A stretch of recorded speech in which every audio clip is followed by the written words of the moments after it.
Dominant Protector. Credit to the author. 3,971-4K. Ang mga pangalan po na nandito ay galing sa mga name generator. Kaya kung meron man pagkakatulad sa mga pangalan ng totoong tao o lugar, ito ay tunay na hindi sinasadya. Tiningnan ni Terence si Andrew at ang iba pa ng malalim bago tumalikod upang sundan ang Natalie. Bagamat tinakot sila ni Julius, baka magsapalaran pa rin sila kung mananatili siya rito. Sinabi ng Nanchangman kay Terence noon na alam din niya ang paghahanap ng kaluluwa, at kahit na hindi siya kasing taas ng Julius, kailangan pa ring mag-ingat ni Terence kahit na ang pinakapangunahing pamamaraan ng paghahanap ng kaluluwa. Bago pa siya maging malakas, nagpasya si Terence na iwasang makipag-ugnayan sa mga taong ito. Nang mapanood si Terence na umalis kasama ang Natalie, nag-aapoy ang mga mata ni Andrew. Sa totoo lang, hindi talaga nila pinaghihinalaan si Terence, ngunit hindi gusto ni Andrew si Terence, kaya ginawa niya itong dahilan. Pagkatapos ng lahat, ilang beses na nilang inimbestigahan si Terence noon, ngunit walang resulta. Kahit na may mga kapintasan pa si Terence, hindi nila maiwasang mahulog sa dilim sa ilalim ng liwanag, lalo na't itinulak ni Terence ang pinakamalaking sospek kay Harry. Kahit man lang bago nila imbestigahan si Harry, hindi sila maghahinala kay Terence. Talagang malas si Terence sa pagkakataong ito, nakaupo kasama ang isang kilalang tao tulad ni Julius at nagalit si Andrew nang walang dahilan. Sinundan niya si Natalie sa ikatlong palapag. Ito ang resting room na espesyal na inihanda ng Hayes Residence para sa Miss. Maliban sa mahigpit na seguridad sa labas, walang ibang tao sa kwarto. Para kay Terence, ito ay makakapagligtas sa kanya ng maraming hindi kinakailangang problema. Hiniling ni Natalie kay Terence na umupo bago seryosong paalalahanan siya, little junior brother, kahit na ang pangit na lalaking iyon ay hindi maikukumpara sa isang pervert na parang cold-faced na multo, napakalakas pa rin niya. Hindi mo siya dapat maliitin. Minsan ay pribadong nagkomento ang lolo ko sa bagong henerasyon ng mga eksperto ng 3 pavilion. Ang lalaking ito ay mas magaling sa mga junior, ang pinakamababang tao sa mga junior. Layuan mo siya kapag nakilala mo siya sa hinaharap. Ang nangungunang 10 eksperto ng bagong henerasyon ng 3 dakilang pavilion. Maraming salamat sa paalala ng little senior sister, tatandaan ko ito. Bumilis ang tibok ng puso ni Terence. Kapag pinag-uusapan ng bagong henerasyon ng mga powerhouse ng 3 pavilion, ang unang taong maiisip ay tiyak na ang abnormal na master ng law enforcement hall, si Julius. Kahit sino pa ay mamumutla kung ikukumpara sa kanya. Sila ay hindi sa parehong antas sa lahat. Gayunpaman, hindi ito nangangahulugan na ang iba pang mga powerhouse ng bagong henerasyon ay hindi malakas. Ang Julius ay isang bihirang exception lamang. Ang kanyang layunin ay upang ituloy ang isang alamat tulad ni Zhang Lijiu, habang ang iba pang mga powerhouse ng bagong henerasyon ay pa rin ang hinaharap na mga haligi ng 3 pavilion. Hindi mahalaga kung ito ay ang kanilang katayuan o lakas, walang ordinaryong tao ang maaaring yumanig sa kanila. Kahit na si Truett, ang pavilion master ng tumataas na Sky Pavilion, ay hindi kailanman inihayag sa publiko ang kanyang mga komento, ang kredibilidad at pagiging tunay ng kanyang mga komento ay hindi mas mababa sa opisyal na awtoridad ng 3 malalaking pavilion. Para maranggo si Andrew sa nangungunang 10 kabilang sa kanila, malinaw na hindi siya isang simple at walang awa na karakter. Kahit papaano hanggang ngayon, si Terence ay isang maliit na langgam pa rin sa kanyang harapan. Kung nais niyang magkaroon ng kakayahang harapin ang isang banta na tulad nito, mayroon lamang isang salita upang ilarawan ito, ang hinaharap ay mahaba. Hehe. But little junior brother, you don't have to be too fear. Baguhan ka pa lang. Maliban na lang kung makasalubong mo ang malaking itim na mukha na pangit na halimaw na mag-isa sa labas, hindi siya maglalakas loob na pumunta sa iyong pintuan at manggulo. Ngumiti si Natalie at inaliw siya. Ang proteksyon ng 3 pavilion sa mga bagong dating ay hindi lamang palabas. Bagamat ang malugod na bagong pavilion ay nireranggo sa ibaba sa mga pangunahing independenteng departamento sa mga tuntunin ng impluwensya at kapangyarihan, walang sinuman ang maglalakas loob na hawakan ang mga bagong dating na ito hanggat sila ay nasa loob ng teritoryo ng malugod na bagong pavilion. Maging si Andrew ay hindi exception, maliban na lamang kung gusto niyang magustuhan siya ng matatandang guild. Oo, alam ko. Tumango si Terence, hindi ito itinanggi. Karaniwan, bilang isang bagong dating, makakapagpahinga siya ng maluwag basta manatili siya sa welcome pavilion. Gayunpaman, ang saligan ay hindi siya nagbigay ng anumang ebidensya. Kung hindi, ang mga tao ay palaging makakahanap ng isang butas. Sa bandang huli, kapag ang sariling lakas ay talagang malakas na ang isa ay makakapagpapahinga ng maluwag. Siyempre, hindi niya kailangang sabihin ito kay Natalie. Inilabas ni Terence ang isang napakagandang jade box mula sa kanyang bulsa na maingat niyang pinili sa Hong Chamber of Commerce noong nakaraan. Inabot niya ito kay Natalie at sinabing, "Little senior sister, ito ay isang maliit na ideya lamang. Happy birthday!" Wow! Ang ganda ng box. Lumiwanag ang mga mata ni Natalie, at nagulat at natutuwa siyang nagsabi, lahat ito ay gawa sa mataas na kalidad na espiritual na jade, at ang pamamaraan ng pag-ukit ay napakahusay din. Ito ay dapat na isang master level craft. Gusto ko ng ganyang treasure box. Salamat, little junior brother, gusto ko ito. Hindi mapigilan ni Terence ang mapangiti nang makita niya kung gaano ito kamahal ni Natalie. Ang jade box ay nagkaroon siya ng maraming espiritual na jade, ngunit paano siya magbibigay ng isang kahon bilang regalo? Ang espiritual na jade box ay isang foil lamang. Ang tunay na regalo ay nasa loob. Little senior sister, maaari mo ring buksan ito at tingnan. Nakangiti si Terence habang itinuro ang kahon. Nagulat si Natalie. Sa ganang kanya, sa katayuan ni Terence bilang bagong miyembro ng Green Cloud Pavilion, napakabihirang na para sa kanya na bigyan siya ng napakagandang jade box, at lubos siyang naantig dito. Ngunit mula sa mga salita ni Terence, maaaring may higit pa rito. Inayos ni Natalie ang kanyang paghinga at bubuksan na sana ng dahan-dahan ang spiritual jade box. Gayunpaman, bago pa niya magawa ang anumang bagay, ang maliit na curly bear sa tabi niya ay inagaw na ang espiritual na jade box mula sa kanyang kamay.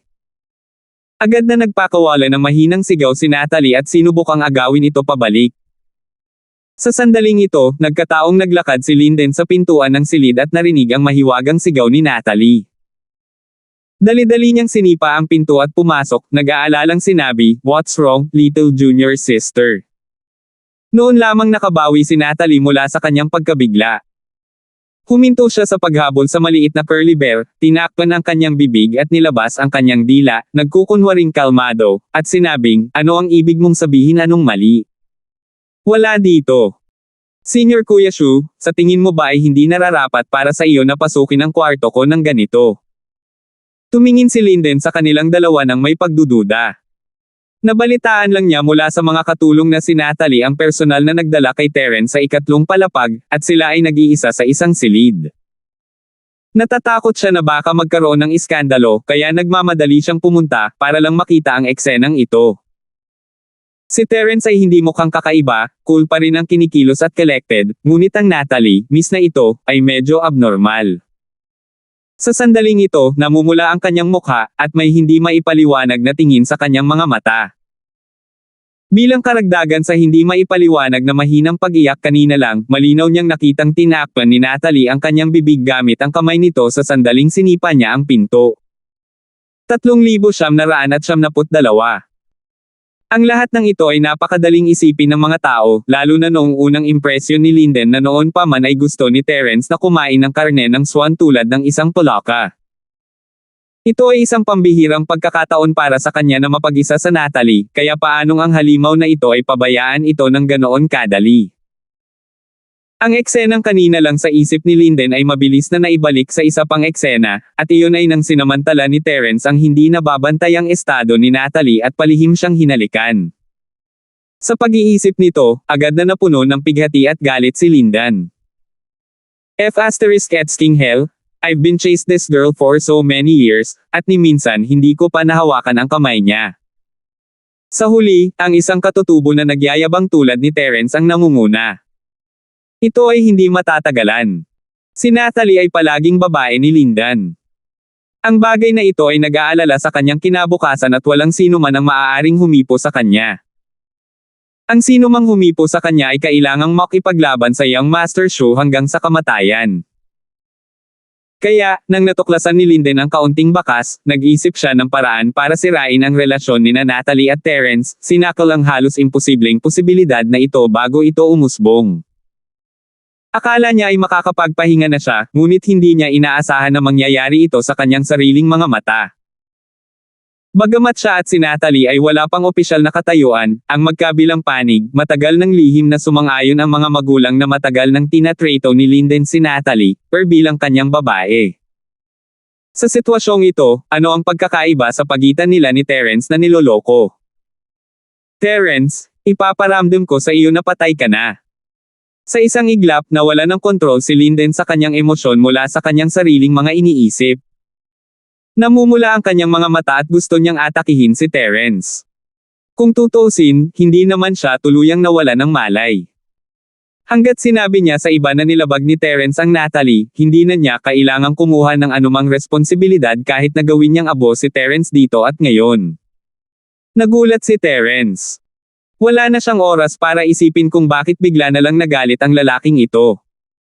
Mabilis niyang kinuha ang Natalie at gusto nang umatras.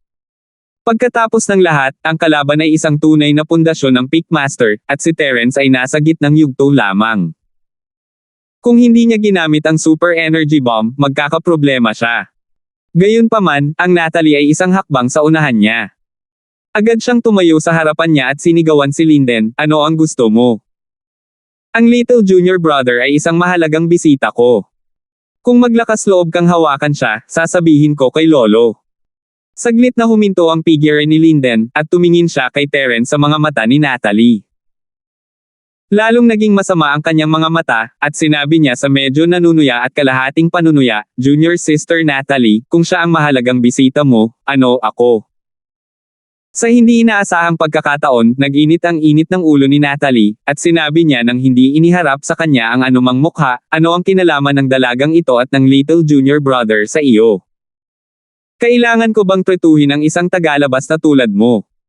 Nang marinig ito, hindi napigilan ni Linden na tumawa dahil sa galit. Itinuro niya si Terence na parang baliw, pagkatapos ay itinuro ang sarili at nginisyan, isa akong tagalabas, ngunit kakampi mo itong grassroot na asong ito. Mabuti, napakahusay, mahusay na sinabi. Sino ang tinatawag mong grassroot slot?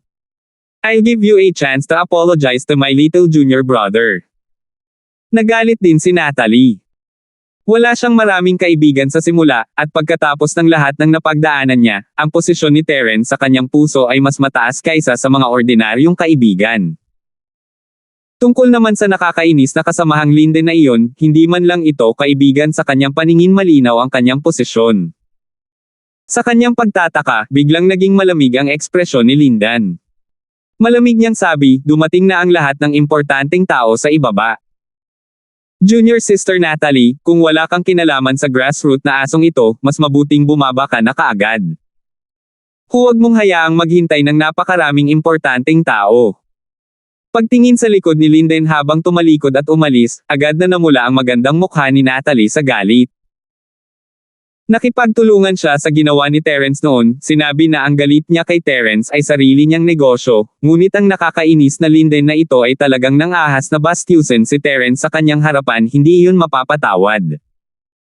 Nakakalungkot lang na ang kabilang partido ay isa sa mga nangungunang young master sa pavilion, at naging manager pa siya ng pavilion ngayon.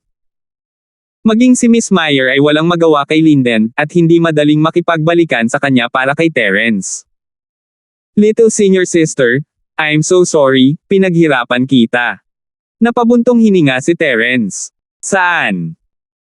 Little junior brother, huwag mo nang masyadong isipin, ang senior sister na ito ay orihinal na gustong makipagtalo sa nakakainis na lalaki na ito, ngunit dahil sa lolo at sa iba pa, hindi ko ito sinabi ng malakas. Maganda rin ang sitwasyon ngayon, kaya hindi na niya ako kailangang gambolain sa hinaharap. Mabilis na paliwanag ni Natalie at inaliw siya. Lihim na umiling si Terence. Si Linden ay tila hindi isang taong madaling sumuko. Para sa young master ng tumataas na Sky Pavilion, hindi kasing simple ng pagiging babae ang pagkahumaling ni Natalie. Kahit na si Natalie ay hayagang nakipagtalo sa kanya, hindi siya papakawalan ng ganoon kadali. Upang maging tumpak, ang kapangyarihan ng pamilya sa likod niya ay hinding-hindi papayag na bumitaw siya. Maaaring mas madaling harapin ang sitwasyon ngayon kung patuloy na nawala ng kontrol si Linden sa kanyang emosyon. Kung tutuusin, mahigpit ang seguridad dito. Kung darating lang ang lalaking ito para sa kanya, naniniwala si Terence na makakapit pa siya hanggang sa dumating ang mga gwardya upang iligtas siya. Sa panahong iyon, hindi ito magiging magandang wakas para kay Linden. Kabaligtaran sa kasalukuyang sitwasyon, pagkatapos na si Linden ay tila nawala ng kontrol sa kanyang emosyon, mabilis niyang nabawi ang kanyang kalmado. Ito ay mas nakakatakot. Sapat na iyon upang patunayan na ang katalinuhan ng young master na ito na si Shu ay malayong maihahambing sa mga ordinaryong tao. Ang kalmado sa harap ng kanyang mga mata ay tiyak na tagapagbalita ng isang bagyo. Little senior sister, sa palagay ko kailangan mong maging mas maingat. Sa hinaharap kapag nakipag-ugnayan ka kay Linden, mas mabuting maging maingat ka. Paalala ni Terence. Pagkatapos ng mga kaganapan ngayon, siya, si Terence, ay tiyak na pangunahing target ni Linden para sa paghihiganti. Gayunpaman, ang Natalie, ang miss na ito, ay maaaring hindi makahinga ng maluwag kahit na may proteksyon ang kanyang lolo na si Truett. Sa sandaling hindi siya magbantay, ang mapanlinlang na young master na ito na si Shu ay maaaring makipagsapalaran. Saglit na natigilan si Natalie, pagkatapos ay iwinagayway ang kanyang kamao, ipinakita ang kanyang dalawang maliliit na ngipin sa aso, at sinabing, hindi ako natatakot sa kanya. Kung maglakas loob siyang mag-isip ng masama, puputulan ko siya. Ang maliit na curly bear, sa kabilang banda, ay umupo at gumawa ng isang cutting motion, napaka-cooperatively. Hindi maiwasan ni Terence ang pagpawisan habang nanunood. Hindi niya ito nakita noon, ngunit talagang brutal ang amo at alaga na ito. Nagkwentuhan silang dalawa habang pababa ng hagdan. Dahil sinabi ni Linden na dumating na ang lahat ng mahahalagang tao, talagang hindi nararapat para sa kanila na patuloy na manatili sa ikatlong palapag na mag-isa. 3,973. Pagkatapos ng lahat, kahit na sila ay magnanimous, hindi nila mapigilan ang iba na isipin ito. Kung maapektuhan ang reputasyon ng Natalie dahil dito, magdudulot talaga ito ng walang katapusang gulo. Gaya ng sinabi ni Linden, ang unang palapag ay puno ng mga bisita. Sinusubukan ng lahat na itago ang kanilang presensya, ngunit nararamdaman pa rin ni Terence na silang lahat ay hindi pangkaraniwan. Lalo na ang mga may karapatang maupo sa pangunahing upuan, bawat isa sa kanila ay hinihingal, na para bang sila ay mga Diyos. Nakatayo sa harap nila, naramdaman ni Terence na parang nakatingala siya sa isang bundok. Mayroong ilang mga mukha na nakita na ni Terence noon, tulad ng pangatlong elder na si Leonardo ng Skyward Pavilion, ang pang-apat na elder na si Emerson ng Green Cloud Pavilion, at ang kalbo na elder na namamahala sa likod ng Mountain Hall. Maging si Julius, na nakilala niya noon, ay kasama nila.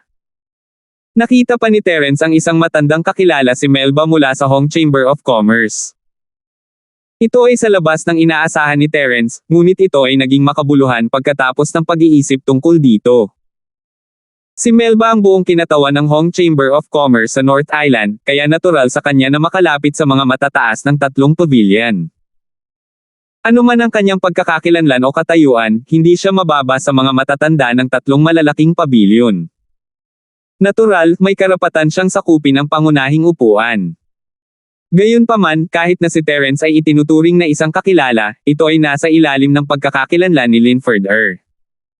Ngayong lumitaw na si Terence sa kanyang tunay na anyo, maaaring hindi na siya makilala ni Melba. Sa hitsura ng Natalie, lahat ng mga taong nag-chat ay agad na nakatuon ang kanilang mga mata sa pangunahing karakter ng piging ng kaarawan ngayon. Nakangiti silang lahat at medyo namangha. Bilang bida, si Natalie ay nakasuot ng katulad ng dati. Hindi niya sinasadyang magbihis o magbihis. Gayunpaman, kahit na, mahirap pa ring itago ang kanyang likas na kagandahan. Sa panaginip na kapaligiran sadyang nilikha ng madla, para siyang isang diwata na bumaba sa mortal na mundo, na nakakasilaw sa lahat. Gayunpaman, habang ang mga mata ng lahat ay nakatuon sa Natalie, medyo marami pa rin ang nakapansin kay Terence na bumaba kasama niya. Pagkatapos ng ilang sandali, nagsimula silang magbulungan sa isa't isa. Maliban kay Linden at sa mga tao mula sa Southern Heaven Gate na pamilyar kay Terence, walang ibang nakakaalam tungkol sa kanya. Nang makita siyang biglang sumulpot kasama si Miss Meyer, syempre, mayroong lahat ng uri ng hinala at talakayan. Sa oras na ito, si Truett, na nakaupo sa pangunahing upuan sa gitna, ay kumaway kay Natalie sa kalahating layaw at kalahating pumupuna, at sinabing, "Munting Natalie, bilasan mo at kumusta sa lahat ng lolo at tiyuhin. Napakaraming mukha ang nakuha mo ngayon sa pamamagitan ng paghihintay sa iyo ng napakaraming matatanda. Little junior brother, humanap ka muna ng mauupuan. I'll come find you later." Lumingon si Natalie at bumulong kay Terence, bago tumakbo kasama ang kanyang maliit na curly bear. Si Lyndon, na nanunood sa eksenang ito mula sa malayo, ay hindi napigil ang mag-init muli sa galit. Sa unang impresyon na mayroon siya, naramdaman niya ngayon na si Natalie at Terence ay lihim na nanliligaw sa isa't isa, at hindi ito matiis. Upang isipin na ang batang master na ito ay naisip na ang maliit na batang babae na ito ay dalisay at maganda, banal at hindi maiiwasan. Hindi ko inaasahan na siya ay tulad ng isang babaeng kalapitang mababa ang lipad na may natatanging lasa. Ako ay F***king bulag. Mabangis na dumura si Lyndon sa lupa, isang matapang na plano ang tahimik na nabuo sa kanyang isipan. Kahit anong konsiderasyon niya, hindi niya hinayaang makatakas si Natalie mula sa kanyang palad. Hinding-hindi. Para dito, kahit na kailanganin niyang gumamit ng walang prinsipyong paraan, handa siyang kumuha ng kaunting panganib. Sa sandaling ito, ang bulwagan ay napuno ng isang masaya at maayos na eksena. Sa dinami-dami ng big shots na naroroon, kahit na sila ay may hindi mapagkakasunduang sama ng loob sa isa't isa, hindi nila ito maipakita kahit kay titing sa oras na ito. At least, sa harap ng publiko, kailangan nilang pilitin ang ngiti pansamantala. Pagkatapos ng lahat, kailangan nilang magbigay ng mukha sa super big shot, Truett. Bukod sa pagtitipon ng lahat ng mga big shot sa piging ng kaarawan upang gumawa ng maliit na usapan at bumuo ng mga pagkakaibigan, mayroon ding isang kailangan na highlight ayon sa karaniwang kasanayan. Ngayon, sa ilalim ng kaayusan ni Lyndon, ay walang pagbubukod. Ang bawat isa ay magbibigay ng kanilang mga regalo sa Natalie, ang pangunahing karakter ng piging ng kaarawan. Ayon sa kanilang katayuan at lakas, lahat ng naruroon ay nagpadala ng mga regalo sa kaarawan sa Natalie. Ito ay hindi lamang upang ipahayag ang kanilang mga damdamin, ngunit isa ring magandang pagkakataon upang ipakita ang kani-kanilang kakayahan.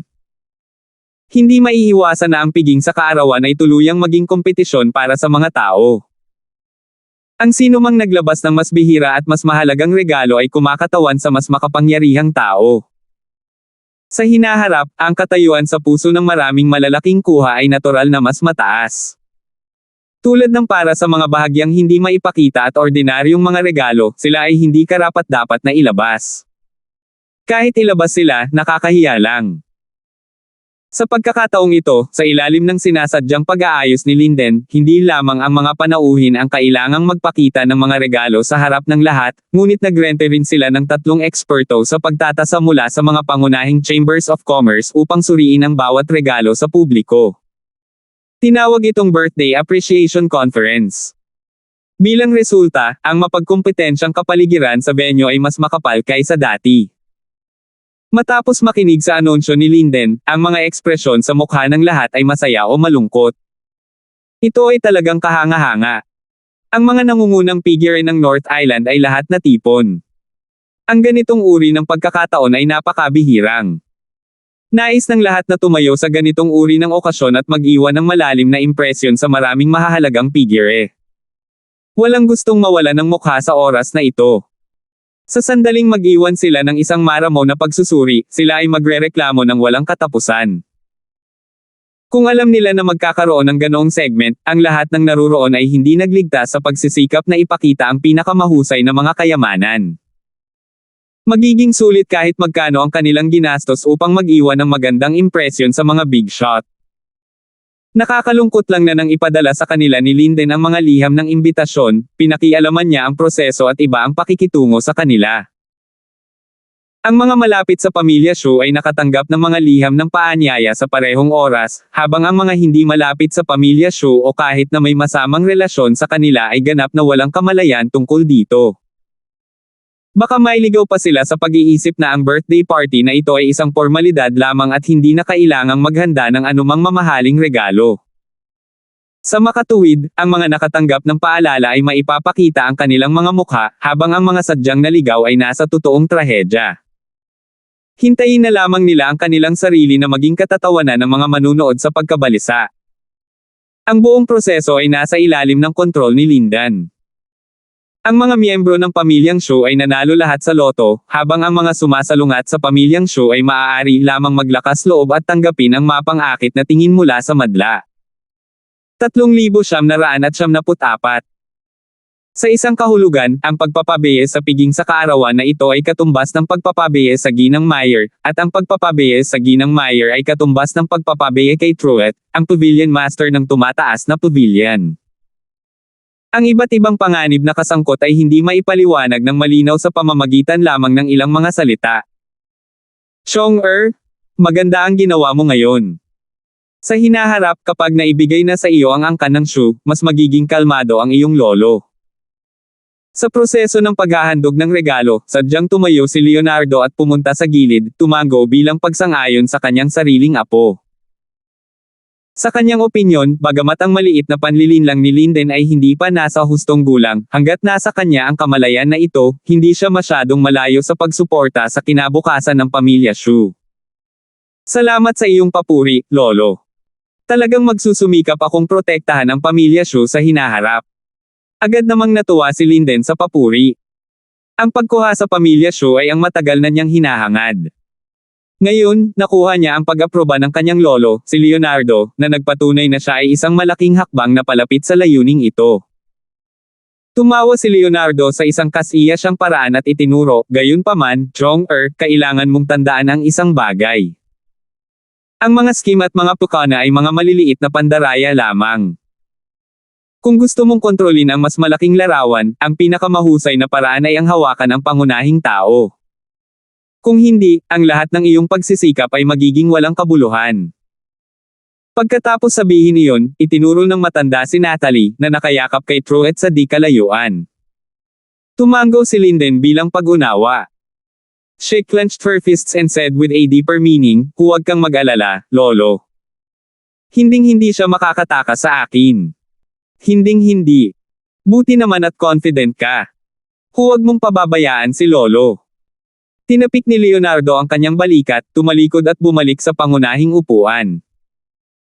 Huminga ng malalim si Linden at muling tumingin kay Natalie sa malayo, ngunit may kaunting lamig at kabangisan sa kanyang mga mata na hindi napapansin ng iba. Bago ngayon, si Natalie ay parang diyosa sa kanyang puso. Gayunpaman, pagkatapos ng nangyari ngayon, ang diyosa na ito ay mabilis na na-downgrade sa isang mapanlinlang na babae na maaaring makipagtalik sa sinuman. Kung gusto lang niyang makitungo sa ganitong klaseng babae, hindi na kailangang maging masyadong magalang. Sa puntong ito, malapit nang matapos ang seremonya. Seryosong sinabi ni Harry, "Young Master Shu, pwede ko na bang kunin ang regalo ko?"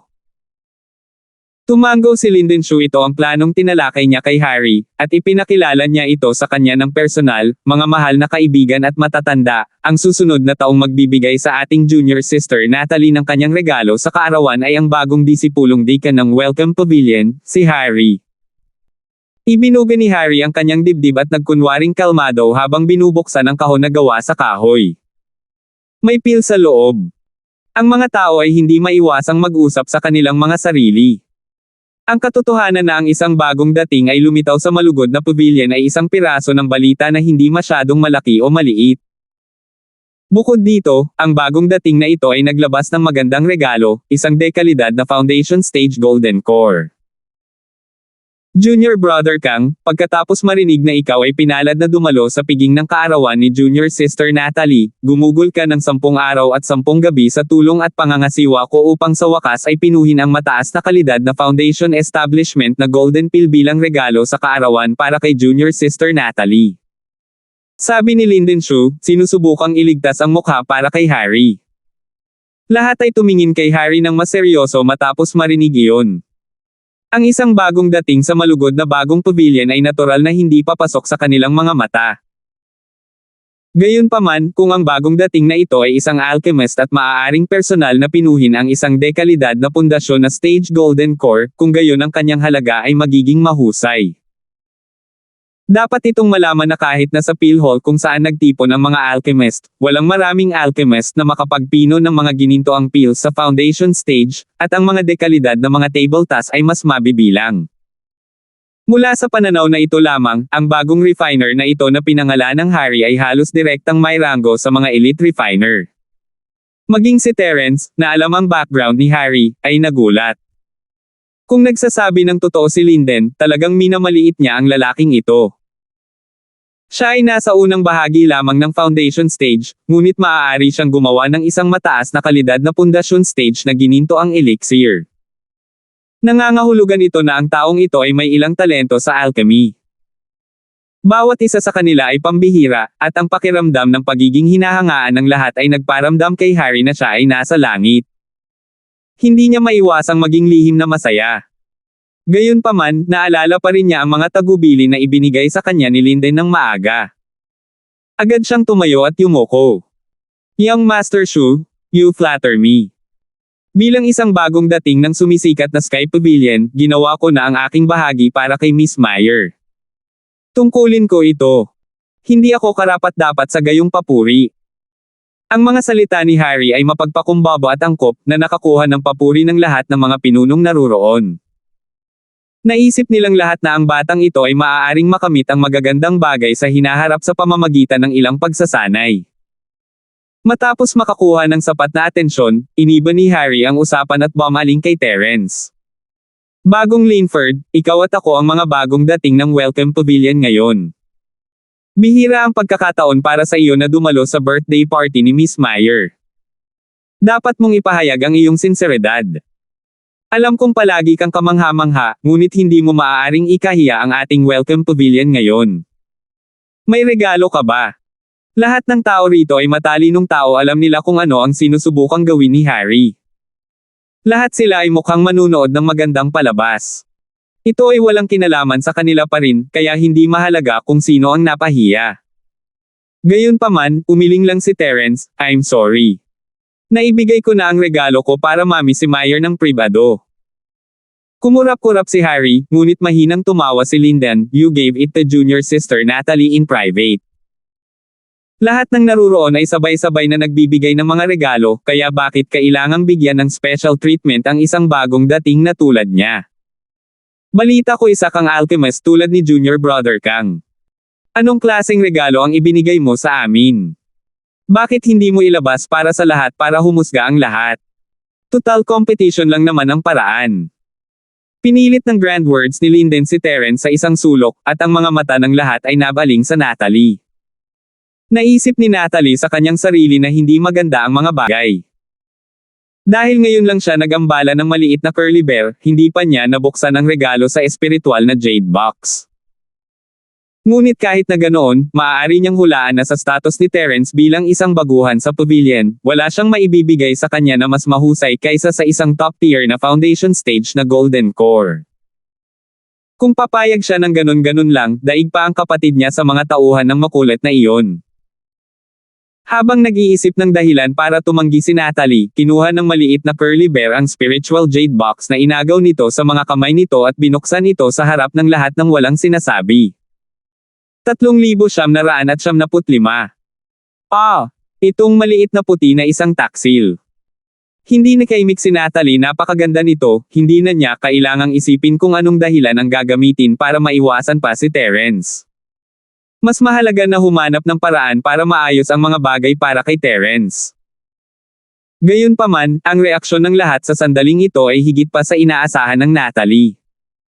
Hindi lang siya kinukutya ng mga ito gaya ng inaasahan niya, ngunit sabay-sabay silang humihingal. Hindi napigilan ni Natalie na matigilan. Sa katayuan ng lahat ng naroroon, lahat sila ay may kaalaman at nakakita ng lahat ng uri ng pambihirang kayamanan. Gayunpaman, ang regalo ni Terence ay nagawang mabigla silang lahat, ito ay medyo labis. Gayunpaman, nang makita ni Natalie ang nasa loob ng jade box, maging siya mismo ay hindi napigil ang mapabulala sa gulat at hindi makapaniwala. Mayroong dalawang foundation stage na gininto ang core sa Jade Box, kapareho ng kay Harry, ngunit ang pagkakaiba ay ang dalawang Terrence na ibinigay sa kanya ay may nakakabighaning glow, sila ay maalamat, bihira, supreme grade foundation stage na mga golden core. Isang supreme grade foundation stage golden Dan, ito ay isang bagay na magagawa lamang ng isang maalamat na Dan Master tulad ni Zhang Liju. Sa pagtingin sa buong North Island Philhall, kahit na bilangin mo ang lahat ng mga alchemist, malamang na hindi ka makakahanap ng isang tao na maaaring pinuhin ang isang supreme grade foundation building golden pill. Kung ang isang Pillmaster tulad ni Harry, na maaaring gumawa ng isang high tier na foundation stage na golden pill, ay itinuturing na isang elite level, kung gayon ang isang Pillmaster na maaaring gumawa ng isang supreme tier foundation stage golden pill ay walang alinlangan na isang grandmaster level. Sa sandaling iyon, walang nagsasalita.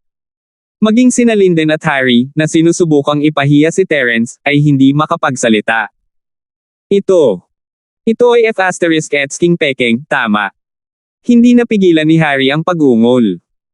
Kinailangan siya ng 10 araw at 10 gabi upang pinuhin ang isang high-grade foundation stage golden core. Ito na ang limitasyon na maaari niyang maabot. Maging ito ay naging matagumpay sa tulong ni Lindan. Upang pinuhin ang isang supreme grade foundation stage golden core ay imposible lamang sa kanyang opinyon.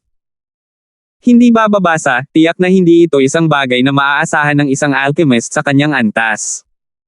Ngunit itong lalaking si Terrence. Matagal na silang magkakilala mula noong nagmula sila sa karaniwang mundo, at kilalang kilala nila ang isa't isa. Hindi pa niya narinig ang nakakabaliw na talento ng lalaking ito sa pagpino ng mga elixir, at hindi siya naniniwala na ang taong ito ay may mataas na antas ng kasanayan sa pagpino ng mga elixir. Paano siya biglang gumawa ng isang supreme grade na foundation pill? Kahit anong isipan niya, hindi naman ito siyentipiko. Ito ay hindi makatwiran sa lahat. Ang mga salita ni Harry ay nagdulot ng malaking kaguluhan. Hindi magiging kakaiba kung ang dalawang ito ay mula sa ilang big shot, ngunit ito ay mula sa isang baguhan.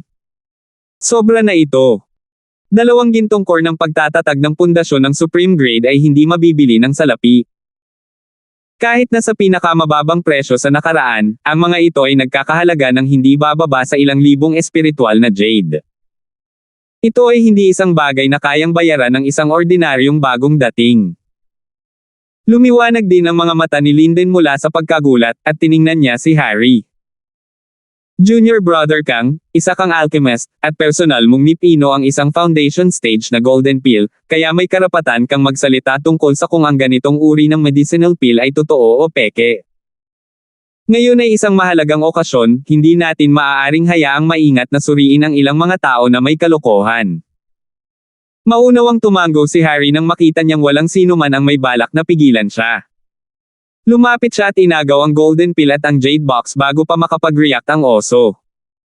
Noon, huli na para pigilan siya ni Natalie. Nagkunwaring tumingin si Harry sa isa sa mga tabletas at tumingin ng gaya ng inaasahan, habang malamig siyang tumawa. Alam kong hindi mabuting tao si Terrence, nagagawa na niya ang lahat ng uri ng mga bagay pabalik sa karaniwang mundo, at ngayon ay ginagawa na naman niya ito. Huwag kayong magpalinlang sa kanya, lahat. Ang dalawang tinatawag na supreme grade na pills na ito ay talagang fake. Dahil doon, itinapon ni Harry ang dalawang tableta sa lupa sa sobrang hingal, tinapakan ang mga ito ng kanyang paa at pinaikot-ikot ito pagkatapos. Naningkit ang mga mata ni Terrence sa eksena. Itong Harry na ito ay hindi na talaga mababago ang kanyang dating gawi.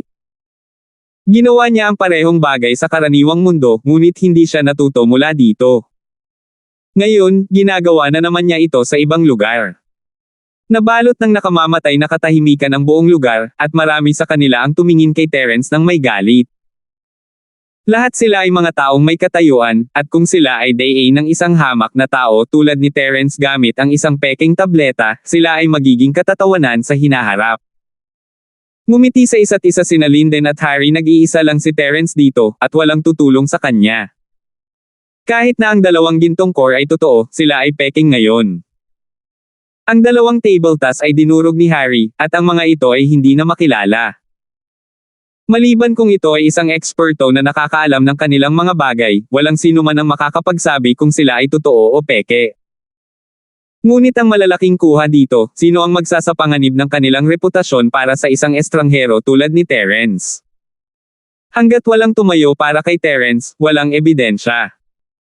Gayunpaman, nang akala nilang dalawa ay gumana ang kanilang plano at handa nang tamasahin ang masungit na ekspresyon ni Terence, isang figure ang biglang lumitaw sa tabi ni Harry na parang hangin.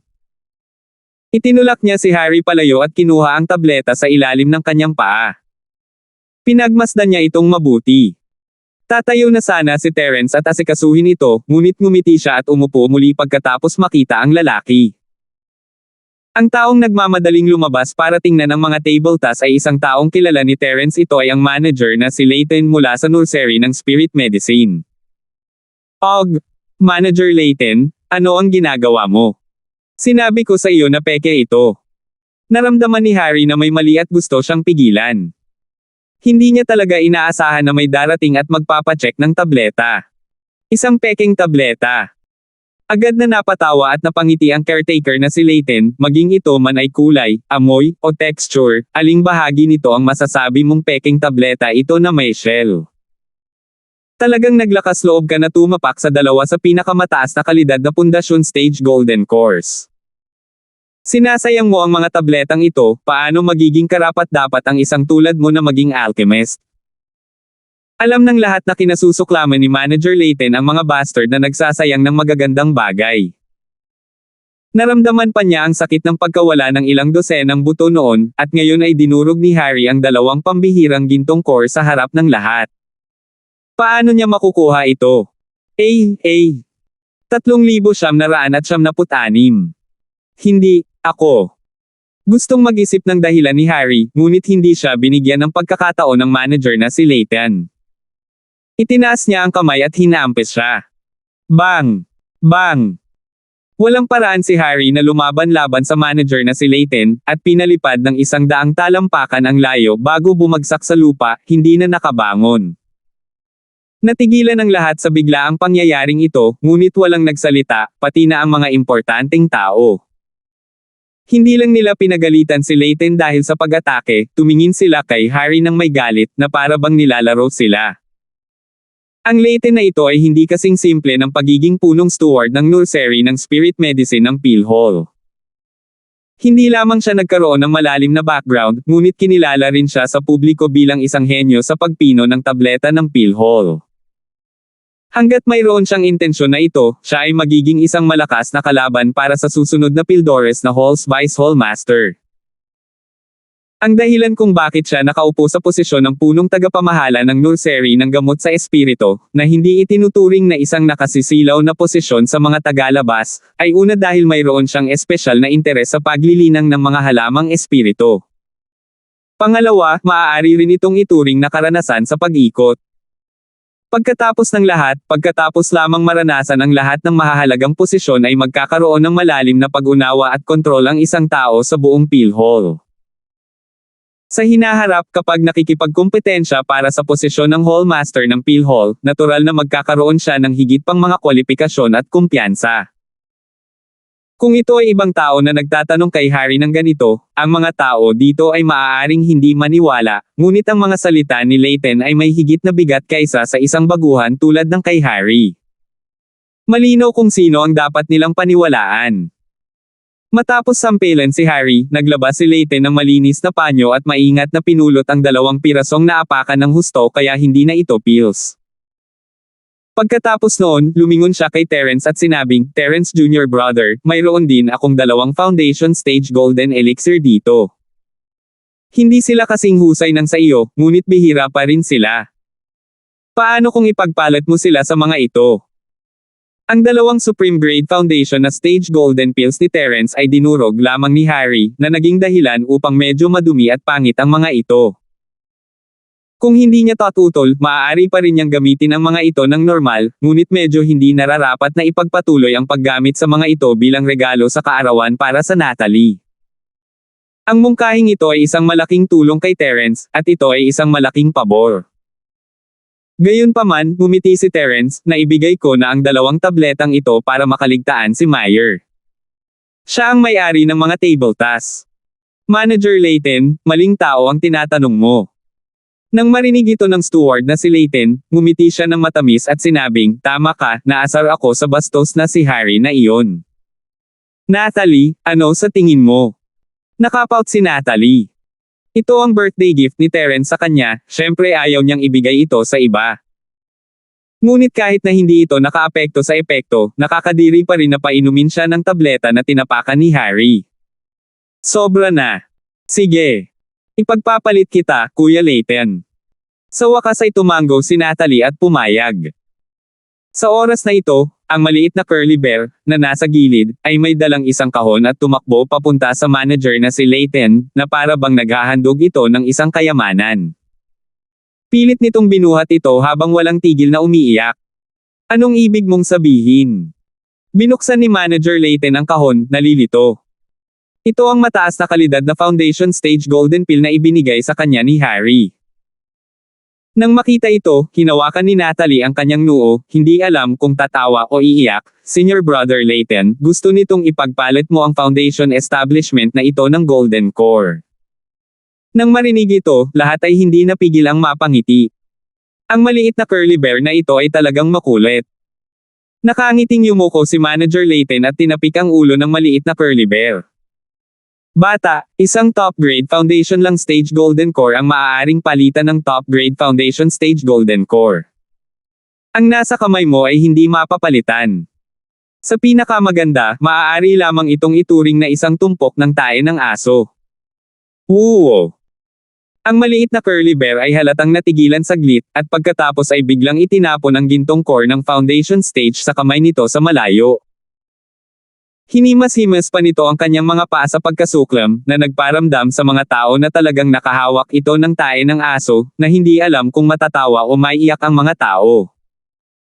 At itong foundation establishment golden core na itinapon ay talagang katulad ng sinabi ng Steward Layton, isang tumpok ng mabahong aso. Naihagis man ito sa lupa, walang nagmamalasakit mula sa simula hanggang sa huli, ni hindi man lang ito binigyan ng pangalawang tingin.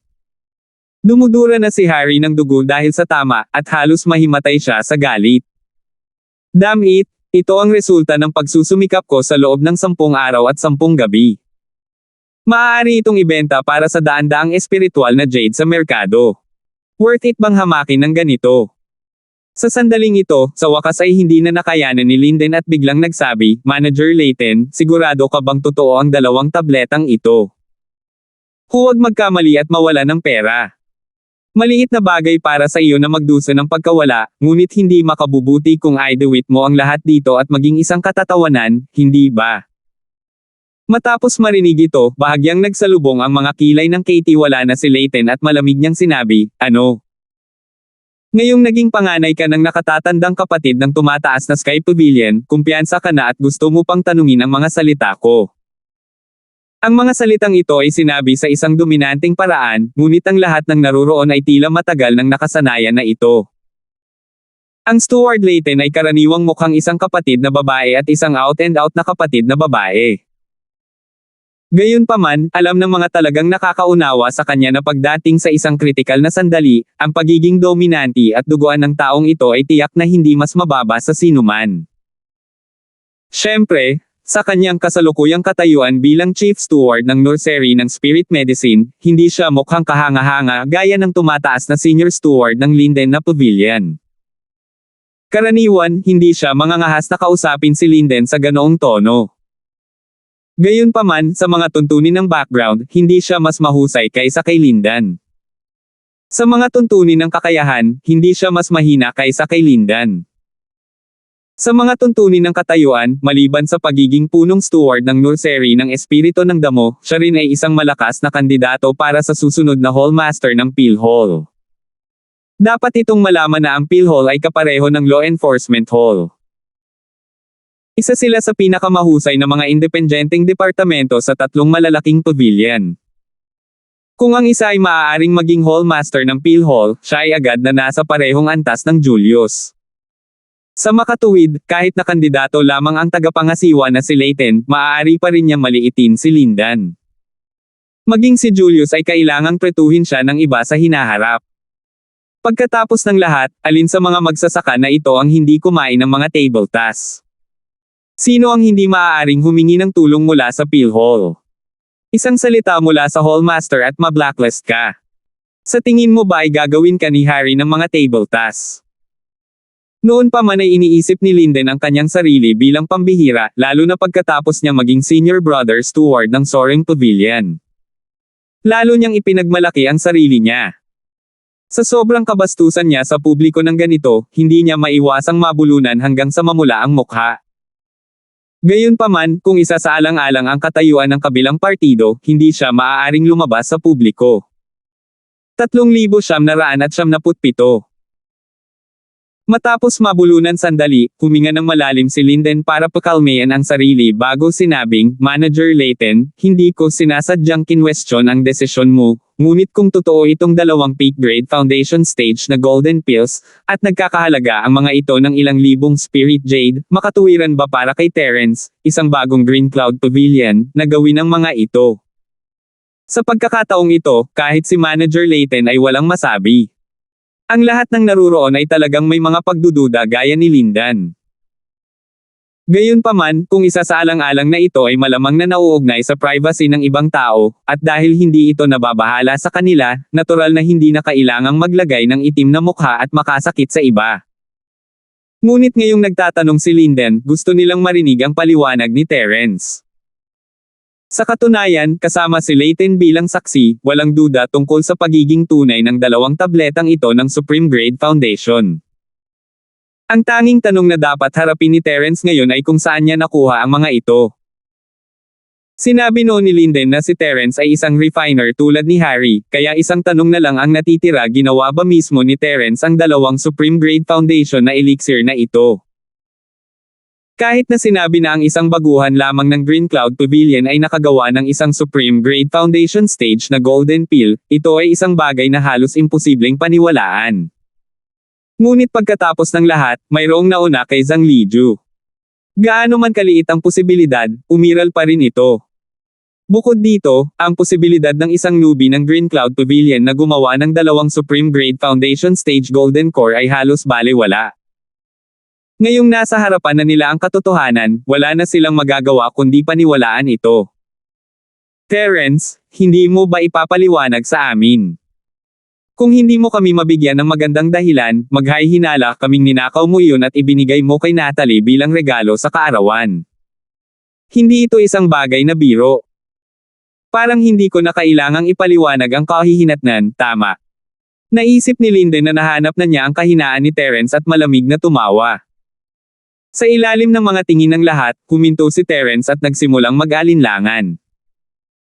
Ayon sa orihinal na plano ni Terence, ayaw niyang malaman ng mga tao na maaari siyang gumawa ng Golden Elixir sa antas ng pundasyon ng Supreme Grade.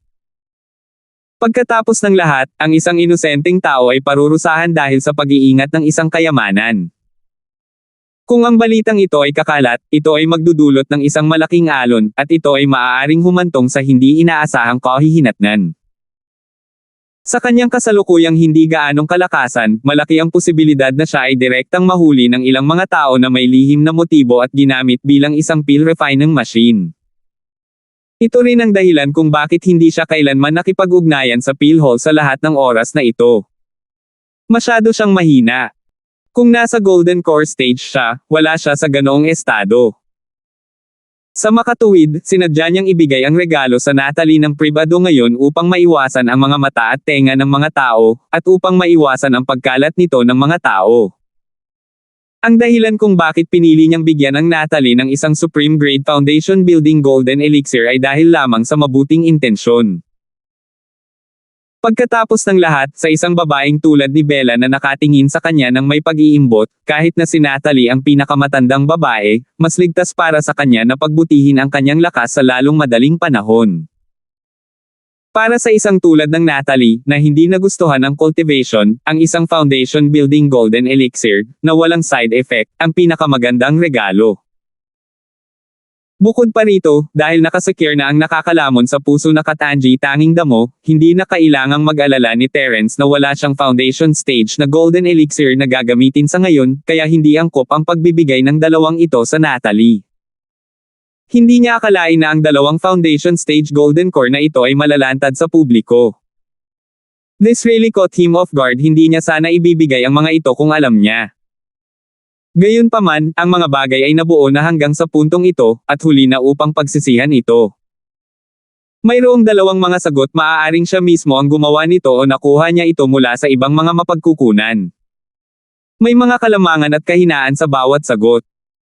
Ito ay isang bagay ng buhay at kamatayan, at kailangang pag-isipan ito ni Terence bago sumagot.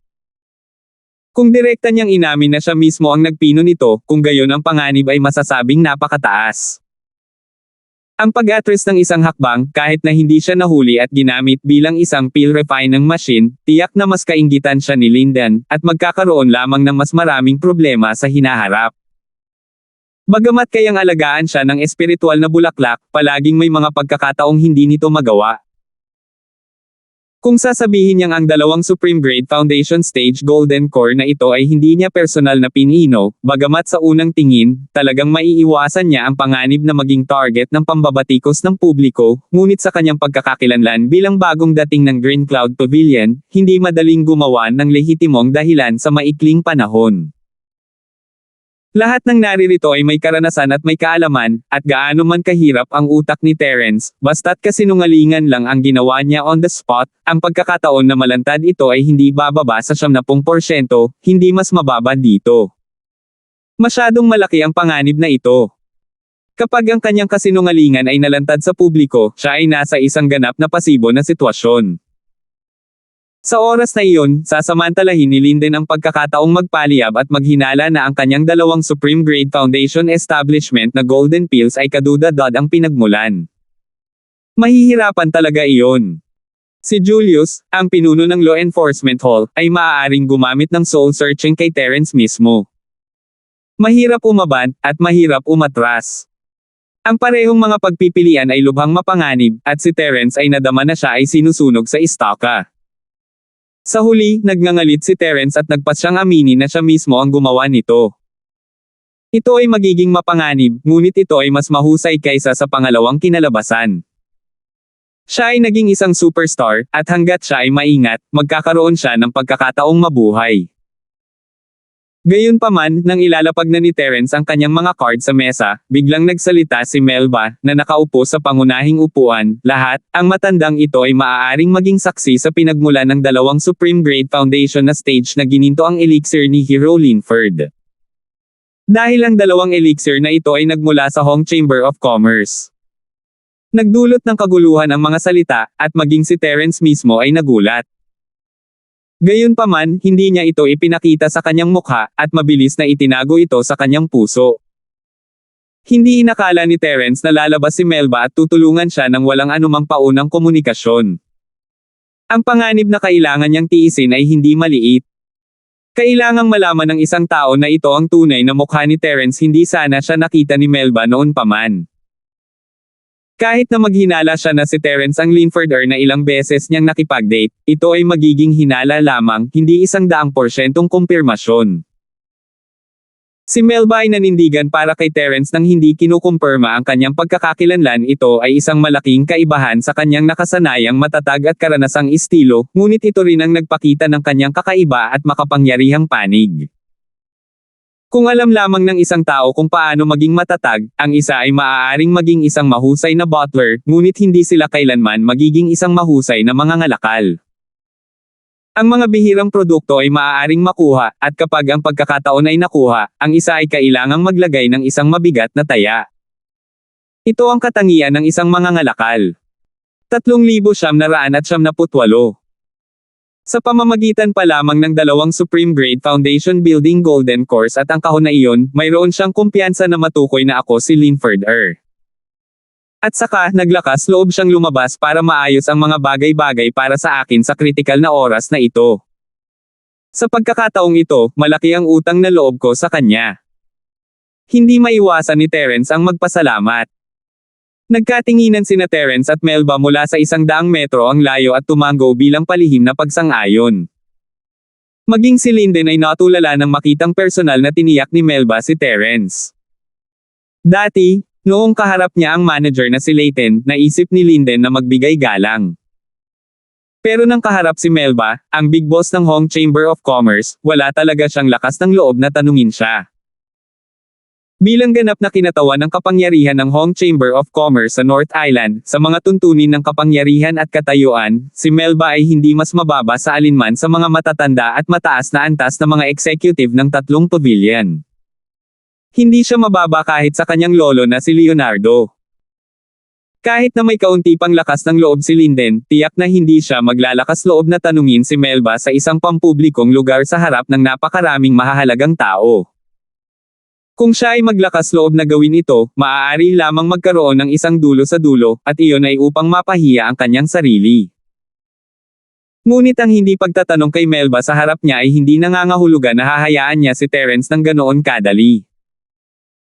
Isang ideya ang pumasok sa isip ni Linden nang bumaling siya kay Terence, dahil ang Elder Hong ay personal na lumabas bilang isang saksi, kung gayon hindi na ako nagdududa sa pagiging tunay at pinagmulan ng dalawang napakahusay na pundasyon na ito stage golden course. Gayunpaman, gusto kong marinig, Terence, saan ka nakakuha ng napakaraming spirit jade para bilhin ang dalawang extreme core loud na ito bilang pavilion na bagong pundasyon? Kung walang makatwirang paliwanag para sa problemang ito ay magiging parehong nakamamatay. Sa pangkalahatan, mayroon lamang dalawang mapagkukunan ng espiritual na jade para sa mga bagong dating. Ang isa ay ang buwan ng stipend na ibinigay sa kanila ng malugod na bagong pavilion, ngunit mayroon lamang isang piraso. Ang isa ay nakuha sa pamamagitan ng ilang mababang antas na gawain, tulad ng pagmimina sa espiritual na jade hall. Kahit na mas mataas ang ibinalik kaysa sa sahod, nakakaawa pa rin ito. Dalawang peak grade foundation level na gininto ang elixir ay nagkakahalaga ng hindi bababa sa ilang libong spirit jades, hindi ito kakayanin ng isang newbie, at si Terence ay isang baguhan din mula sa karaniwang mundo. Wala man lang siyang background, kaya dapat may kakaiba dito. Gayunpaman, si Terence ay nag-aapoy sa galit. Kung may lakas siya at hindi baguhan, sinong maglalakas loob na tanungin siya nito? Napakaraming tao ang nagbigay ng mga regalo, ngunit walang nagtanong tungkol sa pinagmulan ng mga regalo, lalo na ang pinagmulan ng espiritual na jade. Gayunpaman, paulit-ulit na pinahirapan siya ni Lindan. Sa pag-asa sa kanyang pagkakakilanlan bilang ang pinakamatandang nakatatandang kapatid na namumuno at sa kapangyarihan ng kanyang lolo, kakaunti ang nakialam. Gusto ni Melba na maging mabuting tao hanggang sa huli at tulungan si Terence na maiwasan ang problemang ito. Kung tutusin, kung nahulog si Terence sa problemang ito, ang kanyang proteksyon noon ay magiging walang kabuluhan, at maaaring madamay pa siya.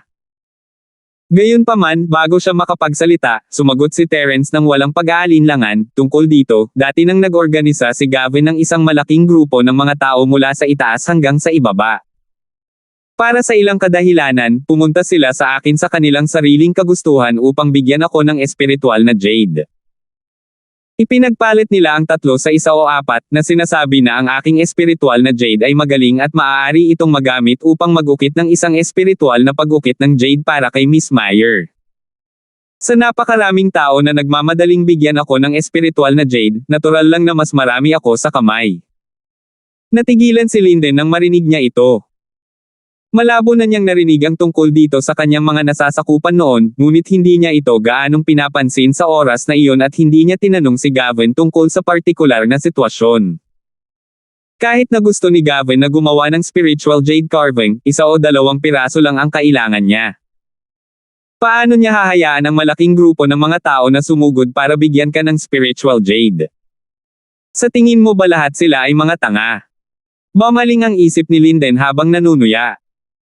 Si Terence naman ay mahinahong nagkibit ng balikat, hindi ako sigurado kung talagang mga tanga sila, pero iyon ang pangalan na ginamit nila pagdating sa akin bilang kapalit ng spiritual jade.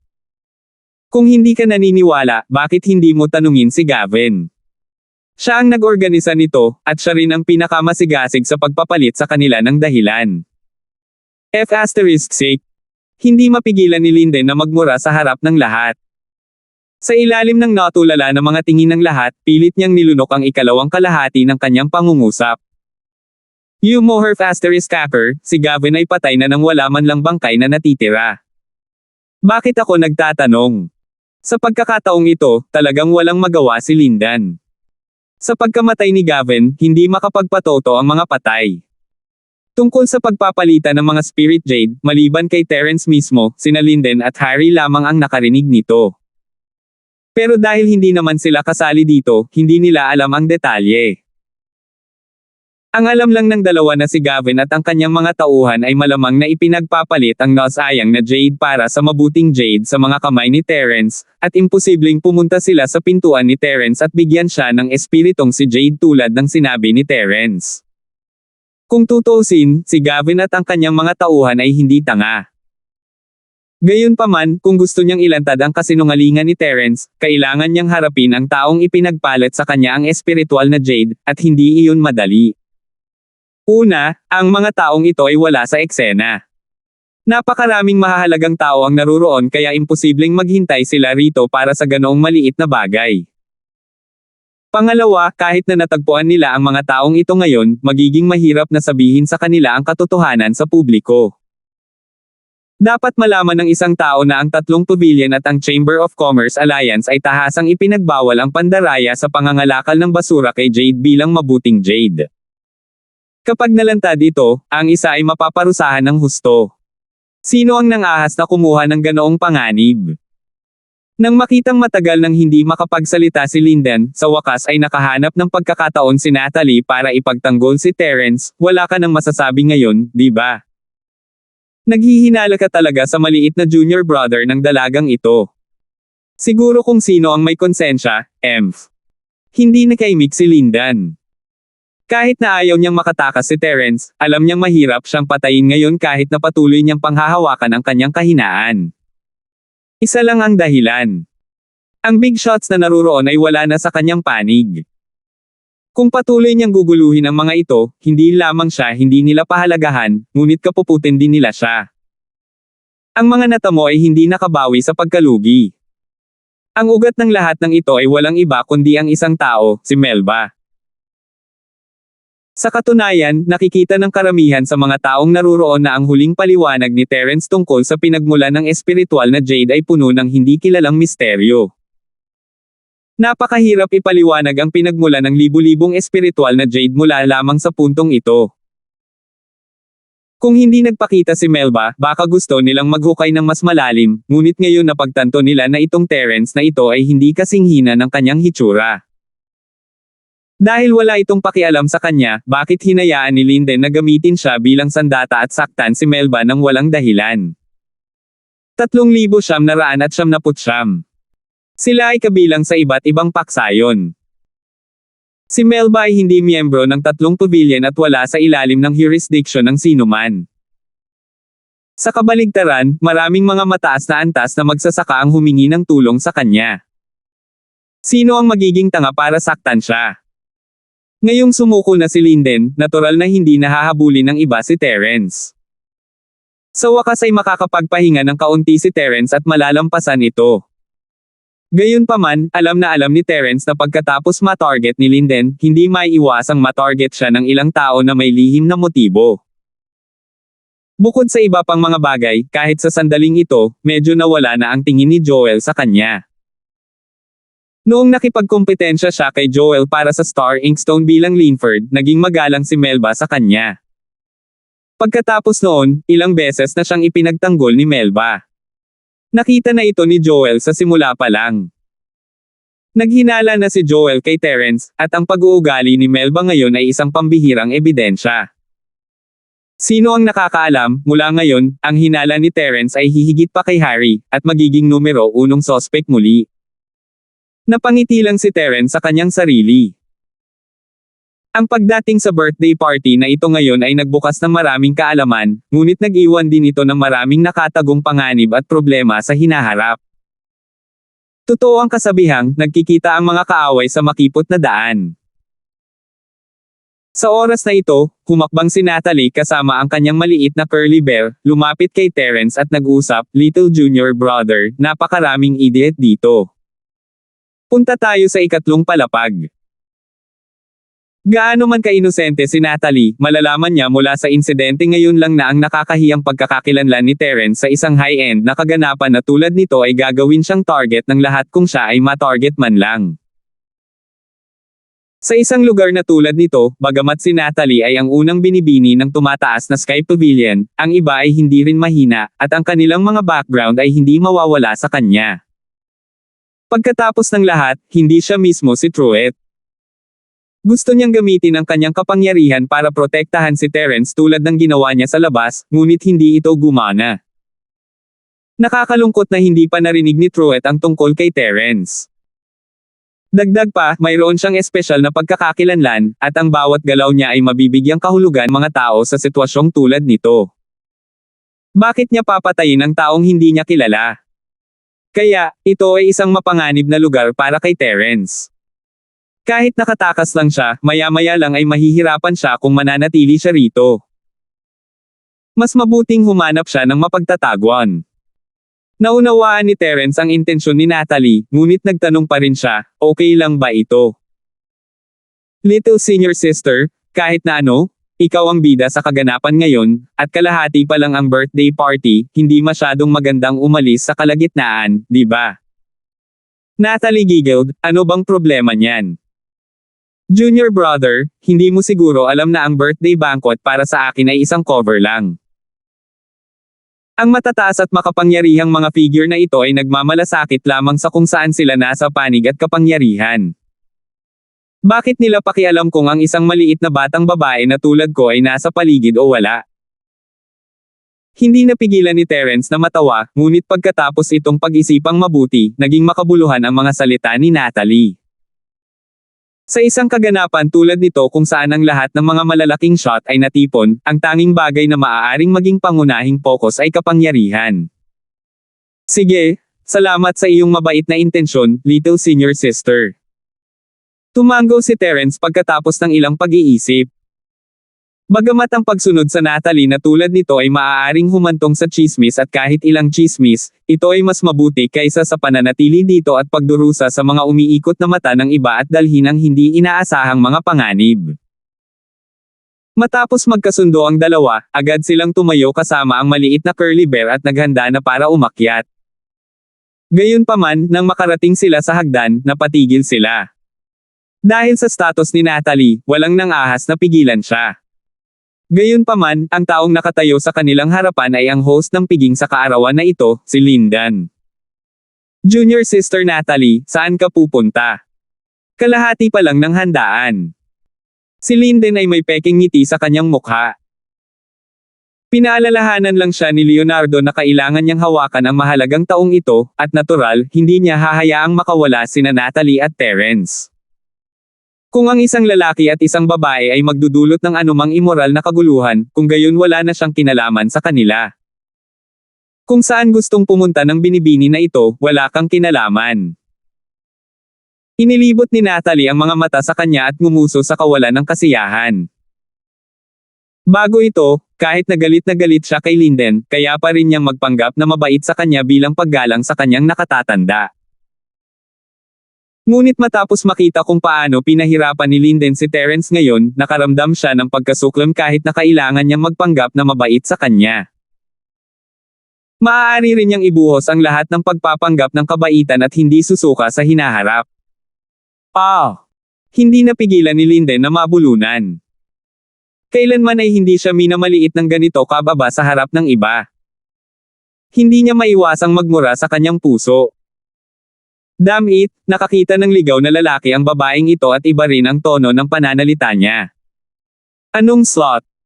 Kung hindi dahil sa pagkakakilanlan ni Natalie, kinaladkad ni Lyndon ang mapang-asar na mag-asawang ito palabas at pinaghiwa-hiwa-hiwain. Sa kasamaang palad, hindi niya magawa. Hindi lang niya kaya, kundi kailangan din niyang pagtiyagaan at pagsilbihan ng mabuti ang dalagang ito.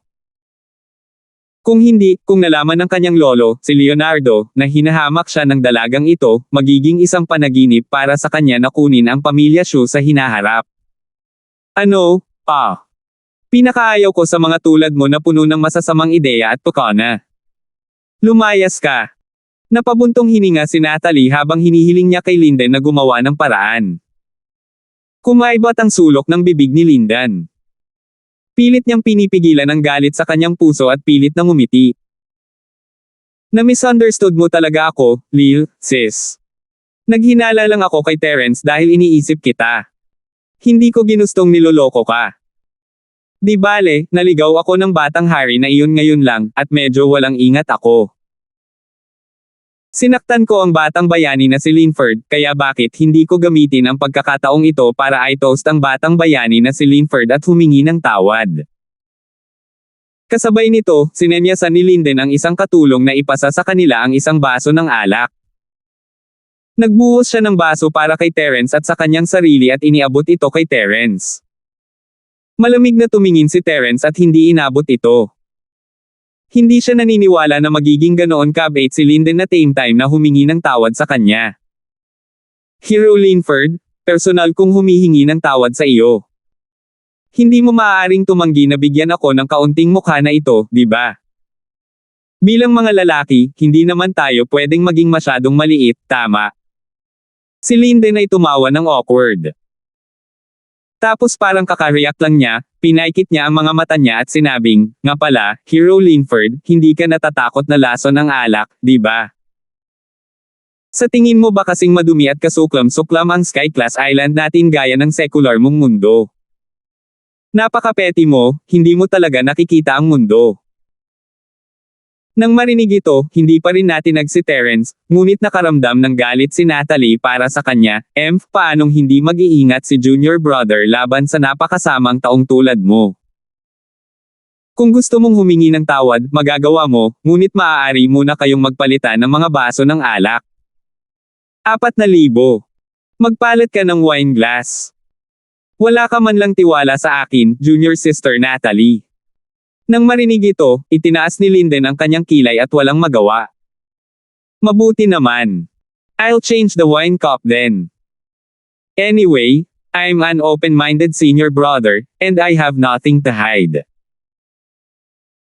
Kasabay nito, ginawa ni Linden ang sinabi sa kanya ng walang pag-aalinlangan, na ipinadama na talagang walang anumang bagay na hindi kapani-pani walang nangyayari, at nag-toast lang siya kay Terence bilang paghingi ng tawad. Si Terence ay orihinal na ayaw uminom ng tasa ng alak na ito pagkatapos ng lahat, ang mundo ng paglilinang ay puno ng mga kababalaghan, hindi tulad ng karaniwang mundo kung saan iilan lamang ang mga gamot na kilala sa mundo. Kung talagang naglagay si Linden ng isang bagay sa alak, kahit na ang lakas ni Terence, mahirap para sa kanya na tuklasin ito.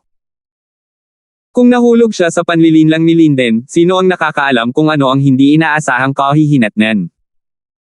Gayunpaman, dahil sinabi na ni Natalie, hindi niya ito maaaring baliwalain. Tanging baso ng alak ni Linden ang kaya niyang kunin. Young Hero Linford, iinom muna ako bilang paggalang, please. Pagkatapos magsalita ni Linden, ininom niya ang buong tasa sa isang lagok. Sumingot si Terence sa alak walang kakaiba, maliban sa amoy ng alak. Tiningnan ni Linden ang eksenang ito at ngini siya ng kanyang puso. Paano ang paraan na ginamit ng young master na ito ay napakadaling malantad? Para isipin na masasabi mong may mali sa pamamagitan lamang ng pag-amoy nito. Ito ay simpleng kakaiba. Napakawalang muwang mo na ang cute. Si Terence ay hindi masyadong sigurado, ngunit dahil ito ay ipinagpalit mula sa sariling mga kamay ni Linden, kahit na ang kabilang partido ay magdagdag ng isang bagay sa alak, ito ay hindi isang bagay na maaaring pumatay ng isang tao sa maikling panahon. Kung hindi, kahit na nasa kamay ni Linden ang antidote, mahirap tiyakin na walang mangyayaring masama pagkatapos maantala ni Terence sa kanyang harapan. Bukod dito, ito ay isang mahalagang pagtitipon ng mahahalagang tao pagkatapos ng lahat. Kung talagang ginamit niya ang laso na alak para pumatay ng tao, si Linden ay kailangang tiisin ang mga kahihinatnan. Kung tutusin, maaaring maging saksi si Natalie sa kanyang harapan na sa kanya nanggaling ang alak na ininom ni Terence. Ang isang bagay na masisiguro ni Terence ay na kahit na mayroong ilang sangkap sa alak, ang mga ito ay hindi karaniwan na mga pandagdag na sangkap. Magkakaroon ito ng ilang epekto sa maikling panahon, ngunit hindi ito magiging masyadong malakas, at walang anumang halatang epekto.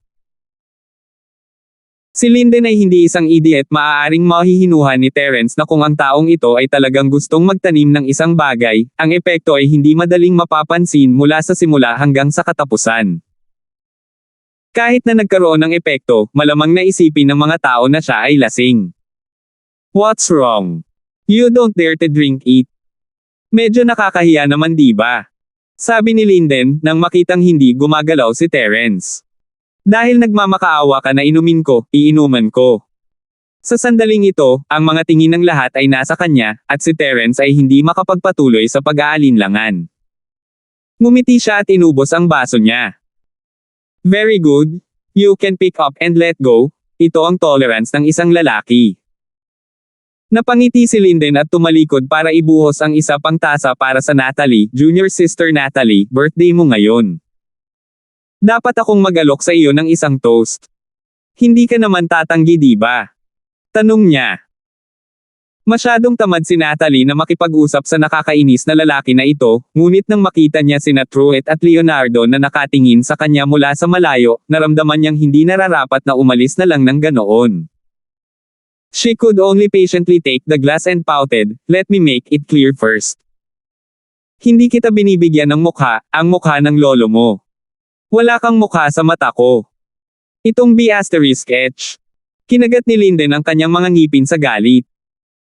Bago lumitaw si Terence, si Natalie ay may pagkamis, ngunit sa kanyang mga mata, ang kanyang mga kapintasan ay hindi natatakpan ang kanyang kagandahan.